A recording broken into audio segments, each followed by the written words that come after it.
नमस्कार, यो AB news खबरको संकेत हो। तपाईँ अहिले एबी न्यूज @7 मा हुनुहुन्छ। म नयन सापकोटा। म विष्णु बसौला। प्रारम्भमा मूल खबर। बालिका हत्याको विषयलाई लिएर महोत्तरीको बर्दिवास तनावग्रस्त। प्रहरीको गोली लागि घाइते भएका एकजनाको मृत्यु।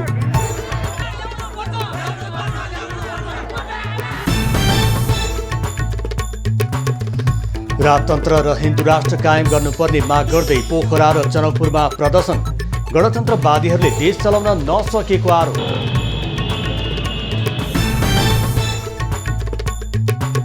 भोलिबाट सुरु हुने उद्योग वाणिज्य महासङ्घको साधारण सभा रोक्न माग गर्दै सर्वोच्चमा रिट। विधान विपरीत निर्वाचन गर्न लागि जिकिर।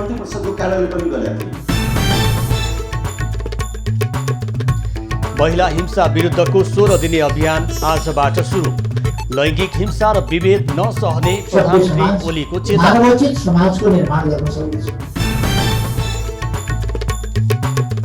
नेपालमा थप 1948 जनामा कोरोना संक्रमण।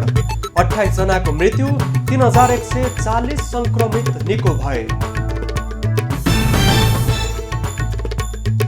शेयर बजारमा बुधबार नेप्से परिसूचक करिब 65 अङ्कले बढ्यो।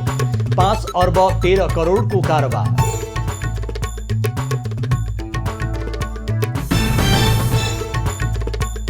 र जलसेनाको जहाजलाई लिएर अमेरिका र रुस बीच विवाद। आफ्नो क्षेत्रमा प्रवेश गरेको भन्दै ध्वस्त पारिदिने रुसको चेतावनी। नयन, महोत्तरीको बर्दिवास तनावग्रस्त छ। बालिकाको हत्या भएको भन्दै स्थानीयहरू विरोधमा उत्रिएपछि प्रहरीले स्थितिलाई नियन्त्रणमा लिनको लागि बल प्रयोग गरेको भन्दै नागरिकले विरोध गरिरहेका छन् भने केही व्यक्तिहरू घाइते पनि भएका छन्। जस अन्तर्गत एकजनाको हिजो राति मृत्यु भइसके पछाडि घटना अझ चर्किने भन्दै प्रशासनद्वारा निषेधाज्ञा जारी गरिएको थियो र निषेधाज्ञा जारी हुँदाहुँदै पनि प्रदर्शन भएको छ भने उनीहरूले दोषीलाई हदैसम्मको कारबाही हुनुपर्ने र उचित क्षतिपूर्तिको माग गरेका छन् र सर्वपक्षीय छलफलले पनि त्यो निष्कर्ष निकाल्न सकेको छैन। अब खबरको सिलसिला प्रारम्भ गरौँ बर्दिवास तनावग्रस्त सम्बन्धी प्रसङ्गबाट। बालिकाको बलात्कारपछि हत्या भएको घटनाको विषयमा तनाव बढ्दै गएपछि बर्दिवासमा निषेधाज्ञा जारी भएको छ। जिल्ला प्रशासन कार्यालय महोत्तरीले बुधबार बिहान 9 बजेदेखि बर्दिवासमा निषेधाज्ञा गर्ने निर्णय गरेको प्रमुख जिल्लाधिकारी कृष्णबहादुर कटुवालले जनाए। कटुवालका अनुसार पूर्वमा वडा नम्बर 1 को रातो खोला, पश्चिममा वडा नम्बर 5 को माइस्थान, उत्तरमा वडा नम्बर 3 को पाटो र दक्षिणमा वडा नम्बर 8 को क्वार्टर चोकसम्ममा बुधबार बिहान 9 बजेदेखि बिहिबार बिहान 6 बजेसम्मका लागि निषेधाज्ञा लगाउने निर्णय भएको हो। बर्दिवासमा मङ्गलबार 6 वर्षीय बालिकाको बलात्कारपछि हत्या भएको भन्दै प्रदर्शनमा प्रहरीको गोली लागेर घाइते भएका बर्दिवास नगरपालिका 1 का सञ्जय भनिने बुद्धिराज नेउपानेको उपचारकै क्रममा मङ्गलबार राति मृत्यु भएको छ। उनको मृत्युपछि प्रदर्शन थप चर्कने अनुमानसहित प्रशासनले निषेधाज्ञा जारी गरेको हो। गोली लागेर घाइते भएका अर्का श्याम कार्कीको काठमाडौँमै उपचार भइरहेको छ। प्रदर्शनमा टाउको फुटेका अफ्ताब आलमको बर्दिवासमा उपचार भइरहेको छ। हत्या गरी बोरामा कोचेर फालिएको अवस्थामा स्थानीय गुलाब खातुनको शव मङ्गलबार बिहान बर्दिवास 14 स्थित आफ्नै घर नजिकै फेला परेको थियो। बालिका 2 दिनदेखि बेपत्ता थिइन्। उनको बलात्कारपछि हत्या भएको भन्दै आफन्त तथा स्थानीय बासिन्दा दोषीलाई कारवाही गर्नुपर्ने मागसहित शव सडकमा राखेर प्रदर्शनमा उत्रिएका थिए। भिड नियन्त्रणमा लिन प्रहरीले गोली चलाएको थियो। बालिका हत्या आरोपमा प्रहरीले गौशाला नगरपालिका 5 घर भई हाल बर्दिवास नगरपालिका 14 बस्ने 25 वर्षीय अरुण कुमार शाहलाई पक्राउ गरेको छ। पक्राउ परेका शाह यसअघि पनि हत्याको अभियोगमा जेल परेर छुटेका व्यक्ति हुन्। राजतन्त्र र हिन्दू राष्ट्र कायम गर्न माग गर्दै राजतन्त्र समर्थकहरूले देशका विभिन्न स्थानमा प्रदर्शन गरेका छन्। प्रदेश 2 को राजधानी जनकपुर धाममा आयोजित मोटरसाइकल र्यालीमा गाउँ गाउँबाट राजतन्त्र समर्थकहरू सहभागी भएका छन्। गणतन्त्रवादीहरूले देश चलाउन नसकेकाले नेपाललाई असफल हुनबाट जोगाउन राजा आवश्यक रहेको भन्दै उनीहरूले राजतन्त्रको पक्षमा नाराबाजी गरेका थिए।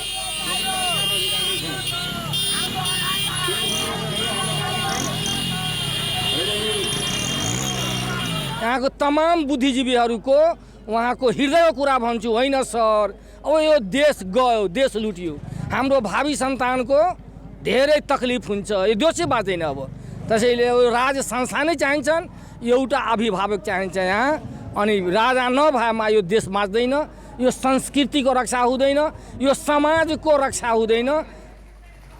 प्रदर्शनमा सहभागीहरूले राजा आऊ देश बचाऊ, हिन्दू राष्ट्र कायम गर जस्ता नारा लगाएका थिए। नेपाल राष्ट्रवादी समूहद्वारा निकालिएको सो र्यालीमा नेपाली कङ्ग्रेस र नेपाल कम्युनिस्ट पार्टीबाट असन्तुष्ट भएका कार्यकर्ताहरू पनि सहभागी थिए। जनकपुरधामको रेलवे स्टेसनबाट निस्केको सो र्यालीले नगरको विभिन्न भागको परिक्रमा गरेको थियो। यसैगरी पोखरामा समेत राजतन्त्र र हिन्दू राष्ट्र कायम गर्न माग गर्दै प्रदर्शन भएको छ। बुधबार पोखरामा आयोजित राजतन्त्र समर्थकहरूले मोटरसाइकल र्यालीको आयोजना गरेका हुन्। र्यालीपछि आयोजित कोण सभामा श्रीमान गम्भीर नेपाली गीतबाट सुरु भएको थियो। 2062-63 को जनआन्दोलनले विस्थापित गराएको तत्कालीन राष्ट्रिय गान श्रीमान गम्भीर नेपाली 12 वर्षपछि पोखरामा बजेको थियो।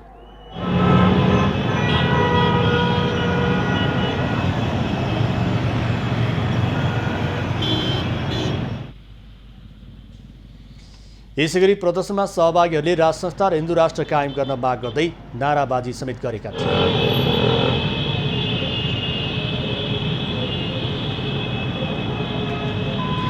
पछिल्लो समय राजसंस्था र हिन्दू राष्ट्र कायम गर्न माग गर्दै देशका विभिन्न स्थानमा प्रदर्शन भइरहेका छन्। नेपालमा थप 1948 जनामा कोरोना भाइरसको संक्रमण पुष्टि भएको छ। पछिल्लो 24 घण्टामा 9210वटा नमुना PCR विधिबाट परीक्षण गर्दा उनीहरूमा संक्रमण पुष्टि भएको हो। यो सँगै नेपालमा कोरोना भाइरस संक्रमित हुनेको संख्या 2,26,026 पुगेको छ। काठमाडौँ उपत्यकामा थप 835 जनामा संक्रमण देखिएको छ। काठमाडौँमा 625, ललितपुरमा 113 र भक्तपुरमा 87 जनामा संक्रमण पुष्टि भएको हो। अहिले देशभर सक्रिय संक्रमितको संख्या 16,639 रहेको छ। तीमध्ये 10,184 जना होम आइसोलेसनमा र 6,455 जना संस्थागत आइसोलेसनमा रहेका छन्। संक्रमित मध्ये 345 जना आइसियुमा र 63 जना भेन्टिलेटरमा रहेका छन्। पछिल्लो 24 घण्टामा 3,140 जना कोरोना मुक्त भएका छन्। यो सँगै कोरोना संक्रमण मुक्त हुनेको संख्या 2,07,998 पुगेको छ। कोरोना संक्रमण मुक्त हुनेको संख्या 92% रहेको छ। कोरोना भाइरस संक्रमण पहिचानका लागि हालसम्म 14,90,509वटा नमुना PCR विधिबाट परीक्षण गरिएको छ। अहिले देशभरका क्वारेन्टिनमा 669 जना रहेका छन्। त्यस्तै पछिल्लो 24 घण्टामा नेपालमा थप 28 जनाको कोरोना संक्रमणबाट मृत्यु भएको छ। यो सँगै नेपालमा कोरोना संक्रमणका कारण ज्यान गुमाउनेको संख्या 1,389 पुगेको छ। निजी क्षेत्रको सबैभन्दा ठूलो प्रतिनिधिमूलक संस्था नेपाल उद्योग वाणिज्य महासंघमा वरिष्ठ उपाध्यक्ष चयनका लागि मङ्सिर 13 गते निर्वाचन हुँदैछ। तर यता महासंघको चुनावी माहौल चलिरहेका बेला नेपाल उद्योग वाणिज्य महासंघको आसन्न निर्वाचन रोक्न माग गर्दै सर्वोच्च अदालतमा रिट दायर परेको छ। निजी क्षेत्रको सबैभन्दा ठूलो प्रतिनिधिमूलक संस्था नेपाल उद्योग वाणिज्य महासंघमा वरिष्ठ उपाध्यक्ष चयनका लागि मङ्सिर 13 गते निर्वाचन हुँदैछ। हालका वरिष्ठ उपाध्यक्ष शेखर गोल्छा स्वत अध्यक्ष हुँदैछन् भने वरिष्ठ उपाध्यक्षका उम्मेद्वार द्वय किशोर प्रधान र चन्द्र ढकाल आफ्ना प्यानल सहित चुनावमा होमिएका छन्। कोरोनाले मुलुक संकटमा परिरहेको बेला आम व्यवसायीहरूले आफ्नो व्यापार व्यवसाय जोगाउनै नसकिरहेका बेला सबै मिलेर अर्थतन्त्रलाई लयमा फर्काउनु पर्छ भन्ने उनीहरूले प्रमुख चुनावी एजेन्डा बनाएका छन्। देशमा जति पनि आयात भइरहेछ त्यसलाई कम्प्लिटली बन्द गर्नुपर्दछ। हामी सम्पूर्ण प्रोडक्ट र मिनिमम पनि खाद्यान्न प्रोडक्टहरू आफै बनाएर आफ्नो जनतालाई खुवाउन सक्ने क्षमता।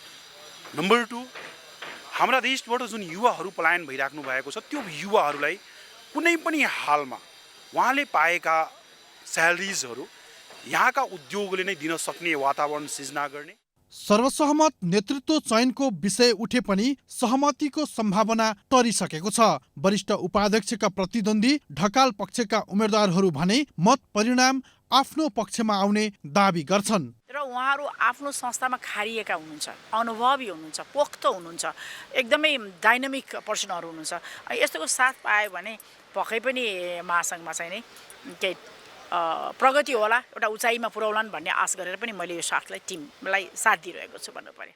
आफ्नै चुनावी नारा दिएर दुवै समूह अहिले चुनावी मैदानमा होमिएका छन् भने कोभिड सङ्कटले चढाइरहेको निजी क्षेत्रको घाउमा सरकारसँग मिलेर मलम लगाउने नारा दिएर ढकाल समूहले चुनावी नारा बनाएको छ।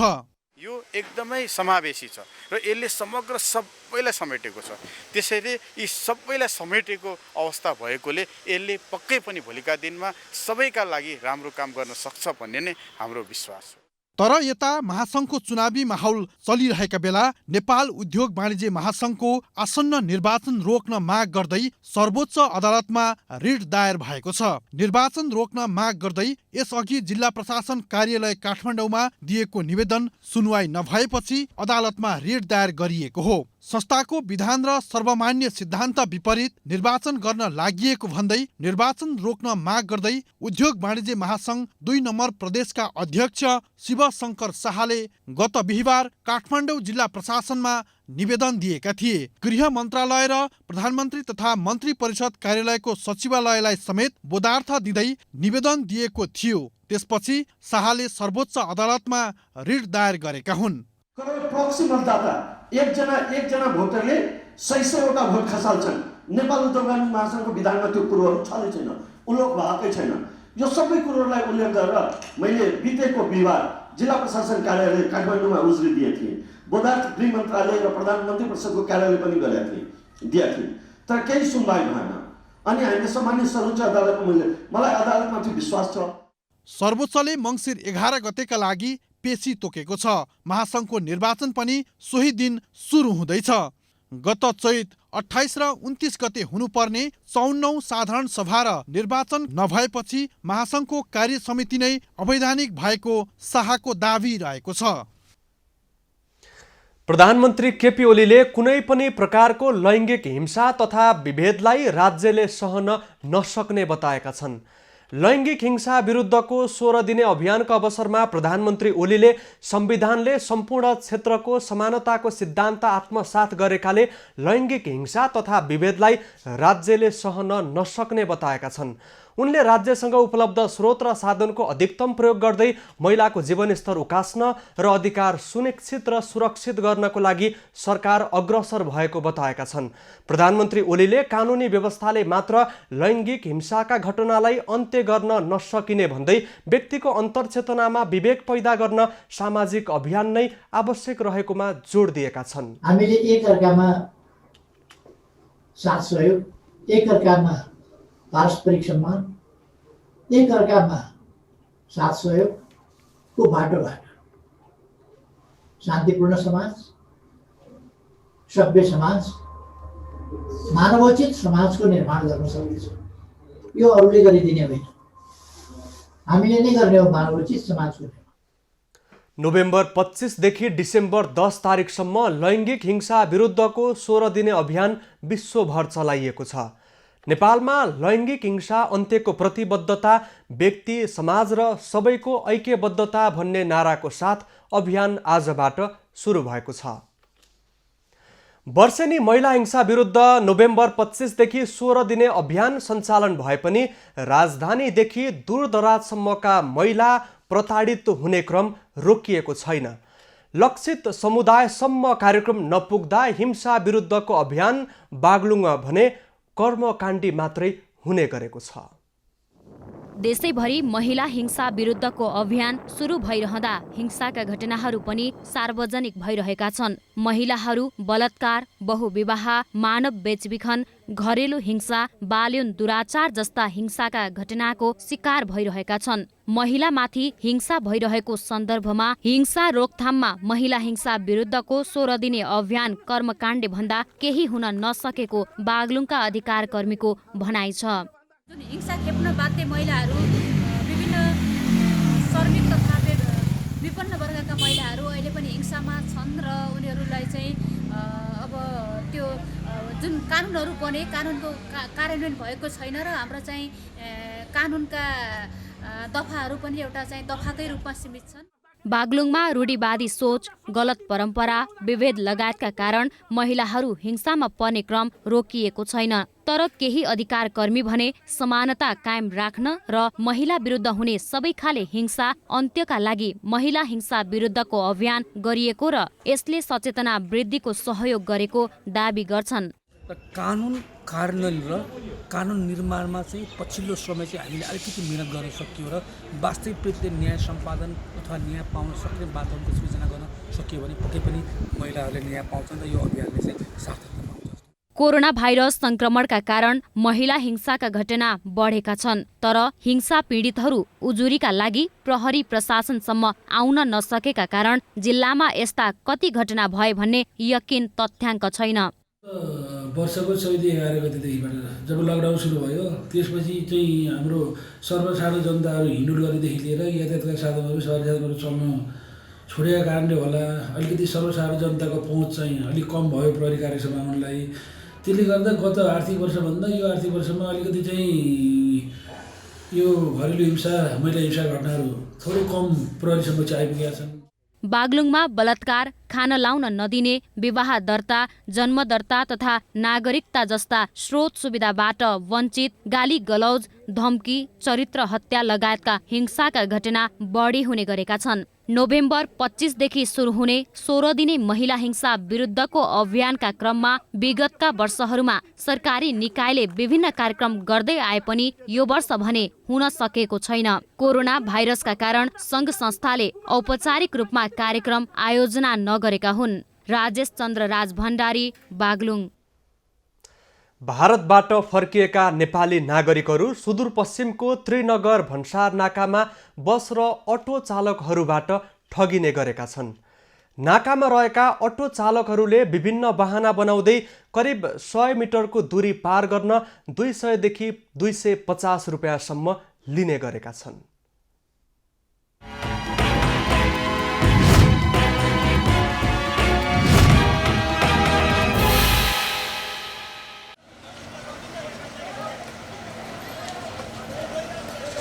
नाकामा रहेका अटो चालक र कोरोना महामारीका बीच निर्माण गरिएको अस्थायी बस पार्कमा बस सञ्चालकले स्वदेश फर्कनेहरूबाट चर्को भाडा असुल्ने गरेका हुन्। अटो चालकहरूले भारतबाट फर्केकाहरूको सामान प्रहरीले जाँच नगर्ने शर्तमा 300 रुपियाँ लिएको पीडितको भनाइ छ। बझाङ्की वासुदेवी रोकाएले 6 जनाबाट 1500 भारू भाडा र 300 प्रहरीलाई भन्दै अटो चालकहरूले पैसा लिएको गुनासो गरिन्। 300 पर कहाँ जम्मा हाल्नुपर्छ भने उहाँ लियो 1500 रुपियाँ लियो नै कि अब 1 मिटरको पनि उहाँ छिने कि यही हो। तपाईहरुलाई कुन ठाउँ जानुपर्ने? हामीले बजाङ जानु। कति भन्ने भाडा गाडीले? हाम्रो गाडीको थाहा छैन अहिले, हरे भनेको छैन ड्राइभरले। सीमा नाकामा सेटिङ गरेर आफूलाई ठग्ने गरेको भारतबाट फर्केका नेपालीहरूको गुनासो रहेको छ। उनीहरू विभिन्न बहानामा आफूहरूबाट चर्को भाडा असुल्ने गरेको बताउँछन्। कति भन्ने भाडा? भाडा कोही 300 350 लिएछ, कोही 400, यो बाउडरमा कति गरे के गरे यति मात्र भयो। कति? 350 लम्कीको 350 500 लगिरहेछ। अनि सामानको अलग, सामानको एकजना भाडा।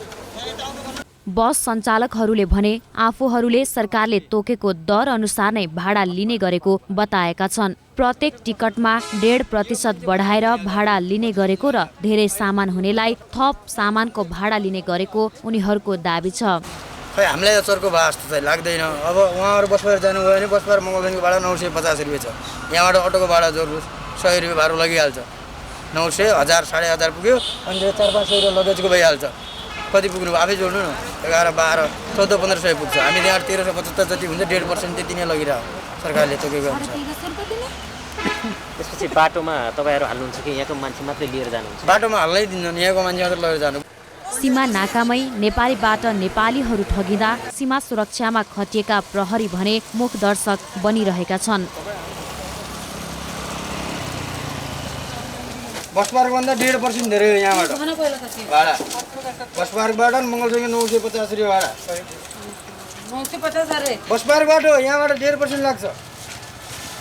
कोरोना महामारीका बेला भारतबाट फर्किएका नेपालीहरूलाई रोक्न निर्माण गरिएको अस्थायी बस पार्कमा यसरी नेपालीहरू ठगिरहँदा पनि प्रशासन भने मौन बस्ने गरेको छ। धनगढीबाट पवन भण्डारी र विवेक नागरीको रिपोर्ट।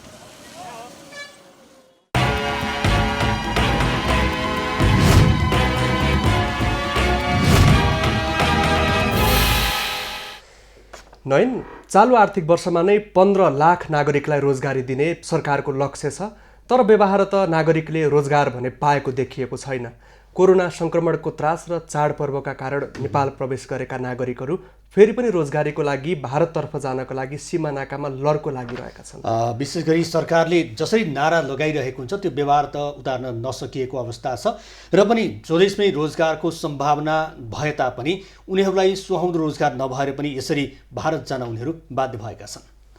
अबको क्रममा जमुना नाकामा भारत जानेको लड्को सम्बन्धी प्रसङ्ग। देशमा प्रशस्त रोजगारीको अवसर नभएपछि असहज परिस्थितिमा पनि नेपालीहरू भारत जान बाध्य छन्।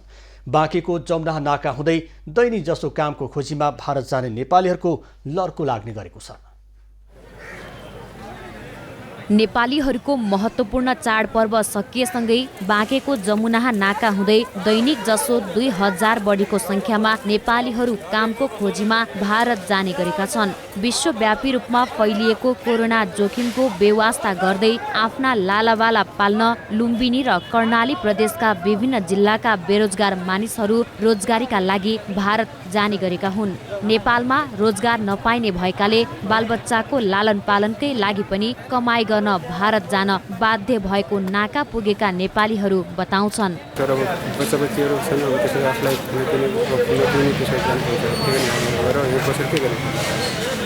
केही कामसाम भइदियो भने हामीले त्यो गर्ने हो, कामसाम छैन बसेर के गर्ने। त्यस कारण इन्डिया जानुपर्ने बाध्य छ। रोजगारी नपाएपछि अब आफ्नो बच्चाहरू आफ्नो पेपर लागेर गुजरात चलाउन लागि जानुपर्छ। इन्डिया जाने हो सर, अब बच्चाहरूसँग पढाइ लेखाइ गर्नु पऱ्यो, यताउता गर्नु पऱ्यो, रोजगारी छैन केही छैन, अब के गर्ने, इन्डिया जानुपर्ने हो। दसैँ तिहार जस्ता ठुला चाड सकिएपछि कामको सिलसिलामा भारत जानेको संख्या दिनदिनै बढ्दै गएको र भारतबाट नेपाल भित्रिनेको संख्या कम हुँदै गएको इलाका प्रहरी कार्यालय जमुनाहाले जनाएको छ। अहिले दैनिक नेपालबाट भारत जानेको संख्या 2500 को हाराहारी रहेको छ। नेपाल भित्रिनेको संख्या दैनिक 500 देखि 700 सम्म रहेको छ। दसैँ तिहार महान चाडपर्वपछि भारत जाने कामको सिलसिलामा भारत जाने नेपालीहरूको संख्या एकदम बढेको छ भने आउने संख्या न्यून हुँदै गएको अवस्था छ।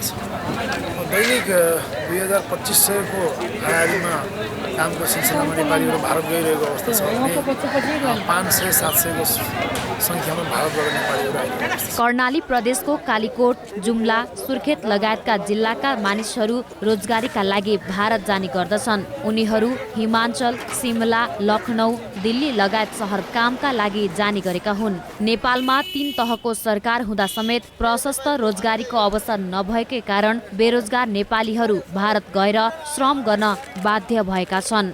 दुर्गा रोकाया, बाँके। दर्शकवृन्द, चाडपर्व सकिएसँगै दैनिक जसो नेपालीहरू भारत छिर्न थालेका छन्। बाँकेको जमुना नाका हुँदै दैनिक 2000 भन्दा बढी नेपालीहरू भारत पस्ने गरेका छन्। यो असहज परिस्थितिमा पनि देशमा प्रशस्त रोजगारी नभएपछि हजारौं नेपालीहरू भारत छिर्न बाध्य छन्। एबी न्यूज खबरका लागि खम्ब प्रसाद कुनका साथमा दुर्गा रोकाए, जमुना नाका, बाँके। बुधबार शेयर बजारमा परिसूचक नेप्से झण्डै 65 अङ्कले बढेको छ। साताको चौथो कारोबारको दिन नेप्से परिसूचक 64.70 अङ्कले बढेर 1874.81 अङ्कमा बन्द भएको छ। सेन्सेटिभ परिसूचक पनि 12.96 अङ्कले बढेर 362.33 अङ्कमा बन्द भएको छ। दिनभर 196 कम्पनीको 5,13,18,86,488 रुपियाँको 1,47,89,303 किता सेयर खरिद बिक्री भएको छ। बुधबार कारोबारमा आएका मध्ये होटल समूहको सूचक मात्रै घटेको छ, बाँकी सबै समूहका सूचक बढेका छन्। सबैभन्दा धेरै व्यापार समूह 7.93%ले बढेको छ। उत्पादन तथा प्रशोधन समूह 7.32%, अन्य समूह 6.72%, लघु वित्त समूह 3.86%, निर्जीवन बीमा समूह 3.31%, बैंकिङ समूह 2.97%, विकास बैंक समूह 1.37%, फाइनेन्स समूह 1.72%, जलविद्युत समूह 1.71%, जीवन बीमा समूह 1.74% र म्युचुअल फन्ड समूह 1.35%ले बढेको छ। बैंक तथा वित्तीय संस्थामा ब्याज दर घट्नु, कम्पनीहरूको पहिलो त्रैमासको वित्तीय विवरण राम्रो निस्कनु र कम्पनीहरूले लाभांश घोषणा गर्ने क्रम बढ्नुले लगानीकर्ताको मनोबल उच्च भएको देखिएको छ। टेन्डर आह्वान गरेर भवन निर्माण गर्नुपर्ने बहुवर्षीय क्रमागत योजनाहरू पनि प्रदेश सरकारले उपभोक्ता समिति मार्फत गराउने गरेको पाइएको छ। कार्यकर्ता पाल्नका लागि गरिने योजनाको काम गुणस्तरीय हुन सकेको छैन भने अनियमितता समेत हुने गरेको छ। 2 नम्बर प्रदेश सरकारको भौतिक पूर्वाधार विकास मन्त्रालयले करोडौं रुपैयाँका योजनालाई क्रमागत योजनामा राखेर उपभोक्ता समिति मार्फत काम गराउने गरेको हो। मन्त्रालय मातहत रहेको शहरी भवन तथा विकास कार्यालय मार्फत प्रदेशका 8वटै जिल्लामा दलित छात्रावास तथा ज्येष्ठ नागरिक भवन निर्माण गराउने योजना उपभोक्ता समिति मार्फत गराउँदै आएको छ।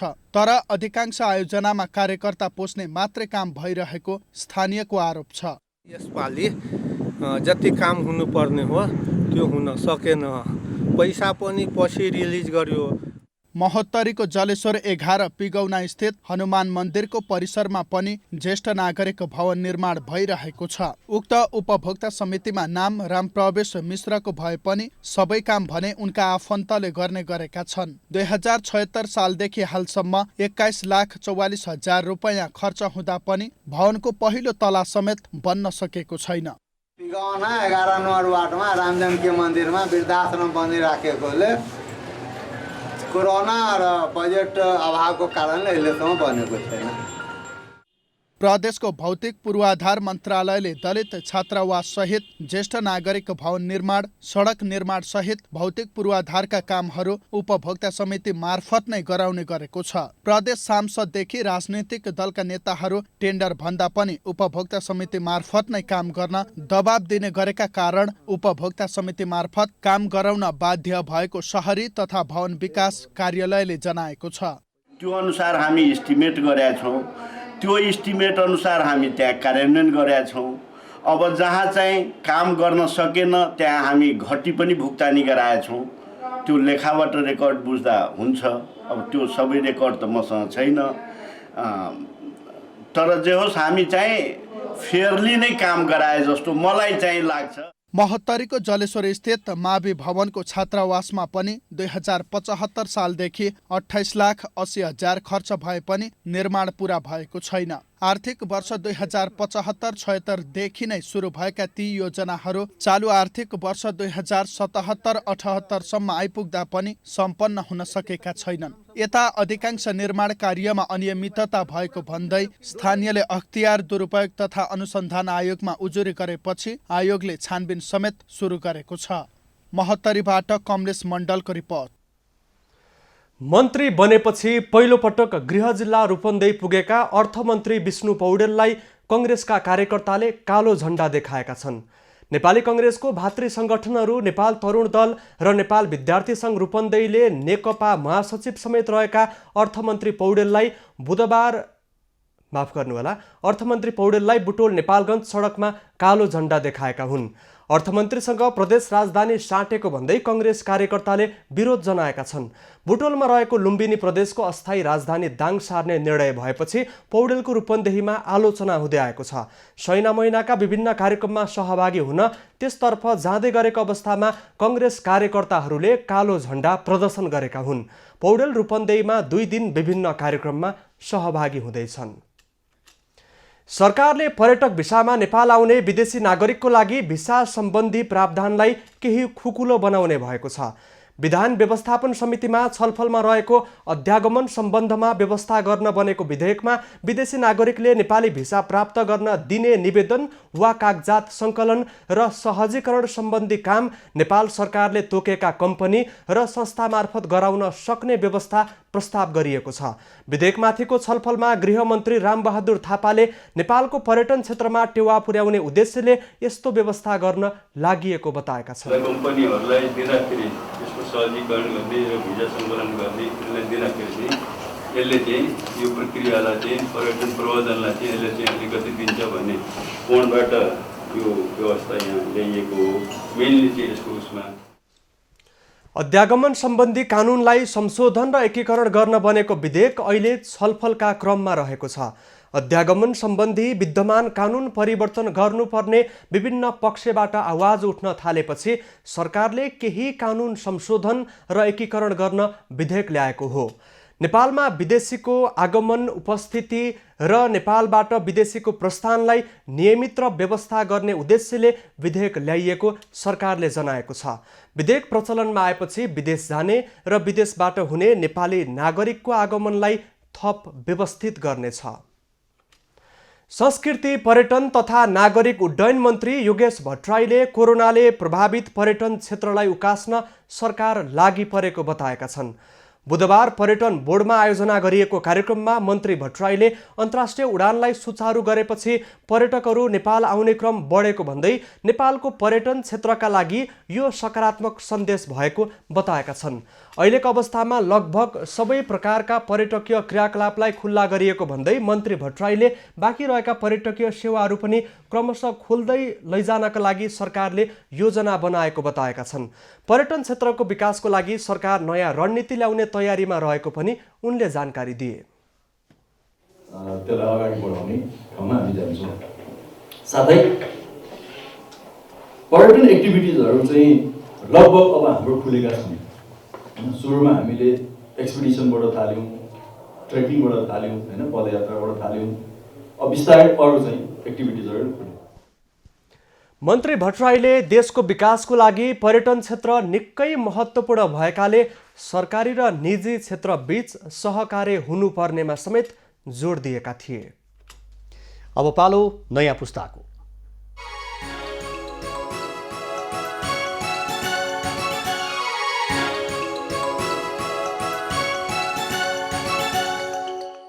नमस्ते, नयाँ पुस्तामा तपाईलाई स्वागत छ। अवसर पाउँदा नेपाली बालबालिकाले आफ्नो प्रतिभा राम्रैसँग देखाएका छन् र पुरस्कार जितेका छन्। कान्छी खेलाडीको चर्चा, समीक्षाको प्रतिभा।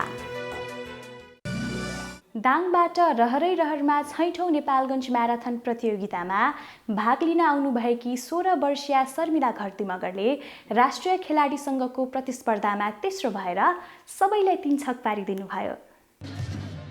कोभिड-19 महामारीका बीचमा नेपालगञ्जमा भएको 6औं नेपालगञ्ज म्याराथन प्रतियोगितामा महिला हाफ म्याराथनमा दाङकी 16 वर्षीया खेलाडी शर्मिला घरती मगरको चर्चा चुलिएको छ।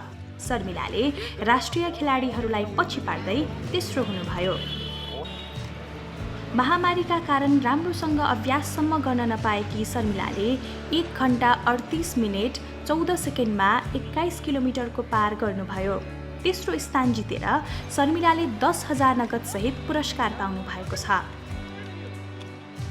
राष्ट्रिय खेलाडीहरूसँगै प्रतिस्पर्धामा उत्रिएर पुरस्कार नै जितिन्छ जस्तो नलागे पनि साथीभाइ र परिवारका सदस्यहरूको हौसला पाएपछि कक्षा 10 मा पढ्ने शर्मिला 6औं नेपालगञ्ज म्याराथनमा सहभागी हुनुभएको हो।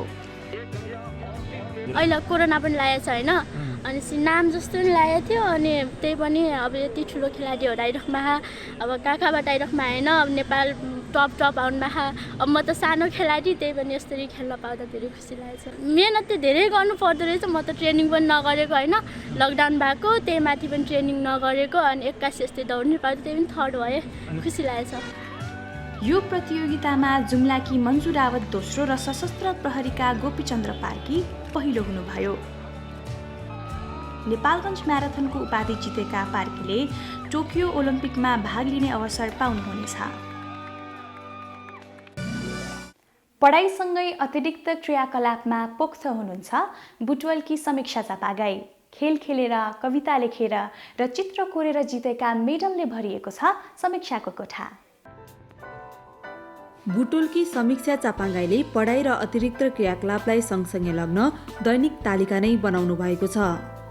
बिहान उठ्ने बित्तिकै देखिने गरी उहाँले आफ्नो कोठामा दैनिक तालिकालाई झुन्डाउनु भएको हो, किनकि उहाँलाई आफ्नो पढाइ र अतिरिक्त क्रियाकलाप यानि खेल, चित्र, लेख र रचनालाई सँगसँगै लग्नु छ। म पढाइ सँगसँगै अरू अतिरिक्त क्रियाकलापमा ध्यान दिन्छु, किनभने मलाई आफूलाई लाग्छ कि म यतातिर ध्यान दिएर आफूलाई विकास गर्न सक्छु र म अझै स्मार्ट बन्न सक्छु। पढाइसँगै आफ्नो व्यक्तित्व विकास गर्न, चित्र कोर्न, खेलमा अब्बल रहन, सबैसामु आफ्नो कुरा राख्न र तर्क गर्न समीक्षालाई निकै मनपर्छ। त्यही भएर होला उहाँको कोठाको भित्तामा मेडलले मेडल झुन्डिएको छ। जागा जागा अब जागा न जागा, लाग उन्नति विषय अब त लाग, घोर निद अब त परित्याग, घोर निद अब त परित्याग, भयो भोज अति सुत्यौ अब त जाग, हेर लौ अरूहरू सब जागे, हेर लौ अरूहरू सब जागे, देश उन्नति विषय सब लागे, हामीहरू पनि लौ सब जागौ, हामीहरू पनि लौ सब जागौ, देश उन्नति विषय अब लागौ। आफूलाई विकास गर्न समीक्षाको यो सङ्घर्षलाई आमा बुबाले पनि बुझ्नु भएको थिएन। छोरीले पढाइभन्दा बाहिरी कुरामा बढी ध्यान दिएको भन्दै छोरीको भविष्यलाई लिएर निकै चिन्तित हुनुहुन्थ्यो समीक्षाको आमा बुबा। मैले अतिरिक्त क्रियाकलापमा ध्यान दिँदाखेरि मेरो आमा बुबा चाहिँ डराउनुहुन्थ्यो कि मेरो छोरीले पढाइ पनि बिगार्छ कि यता धेरै ध्यान दिँदा भन्नुहुन्थ्यो। तर मैले चाहिँ अतिरिक्त क्रियाकलाप अगाडि बढाउनका साथै मैले आफ्नो पढाइलाई पनि बिगारिनँ र पढाइ पनि अगाडि बढाएँ। सबै कुरामा पोख्त हुनुपर्छ भन्ने मान्यता बोक्नुभएकी समीक्षा घरमा पनि उत्तिकै काम गर्नुहुन्छ। घरको काम सघाउनाले पनि आफ्नो व्यक्तित्व विकासमा महत्त्वपूर्ण भूमिका खेल्ने उहाँको बुझाइ छ। म सानैदेखि कक्षामा फर्स्ट हुँदै आएकी छु र म स्कुलबाट पनि होल फर्स्ट होल सेकेन्ड हुँदै आएकी छु र मलाई पढाइको साथसाथै अरू विभिन्न क्रियाकलापमा एक्टिभ हुन मन लाग्छ र मलाई लाग्छ कि म यिनीहरूमा एक्टिभ भएर म आफूलाई विकास गर्न सक्छु।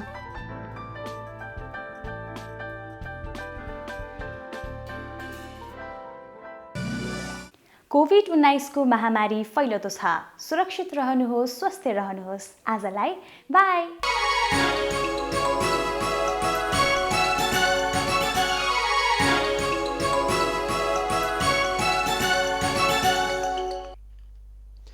अब पालो एबी न्यूज एट मौसमको। एबी न्यूज एट मौसमको साथ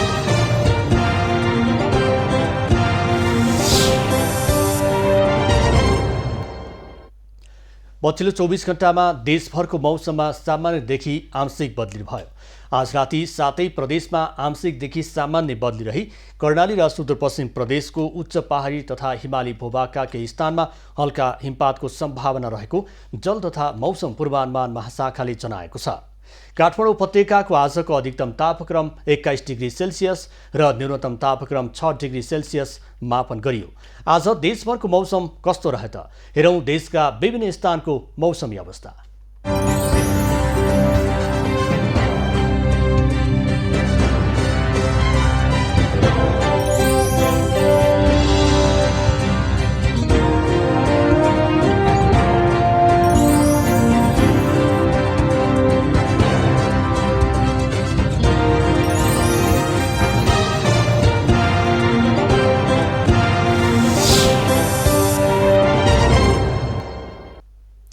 अहिलेलाई खबरको क्रम यति नै। एबी न्यूज खबरका यी सहित अन्य विस्तृत खबरका लागि www.abnews.tv लगअन गर्न सक्नुहुनेछ। युट्युब, फेसबुक र ट्विटरमा पनि हामीलाई फलो गर्न सकिनेछ। खबर भित्रको खबरका लागि हेर्दै रहनुहोला एबी न्यूज खबर। नमस्कार।